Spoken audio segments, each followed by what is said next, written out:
હું સાધુ સરજુ વલ્લભદાસ લોયાધામ.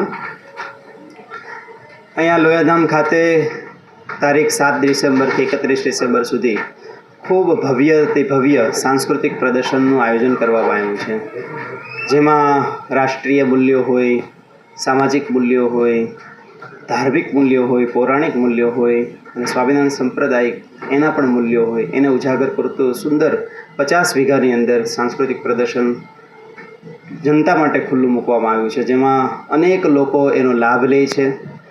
ખાસ તો વ્યસન મુક્તિ કેમ્પ પણ અંદર ચાલે છે.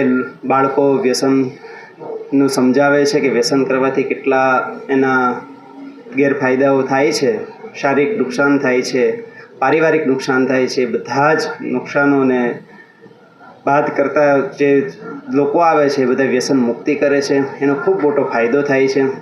અને ભારતીય સંસ્કૃતિ એને ઉજાગર કરતા આ જે મૂલ્યો છે એ બધાને ખૂબ જાણવા મળે છે કે શું ભારતીય સંસ્કૃતિ છે, શું ઋષિમુનિઓની પરંપરા છે.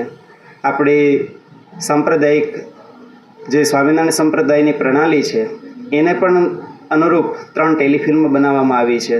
એટલે ભગવાન સ્વામિનારાયણનું એમાં સચિત્ર દર્શન, સદગુરુ મુક્તાનંદ સ્વામીના જીવનનું દર્શન અને અમારા ગુરુજીના ગુરુજી દાદા ગુરુજી એમનું પણ સચિત્ર ત્યાં જીવન દર્શન ત્યાં દેખાડવામાં આવે છે. સરસ.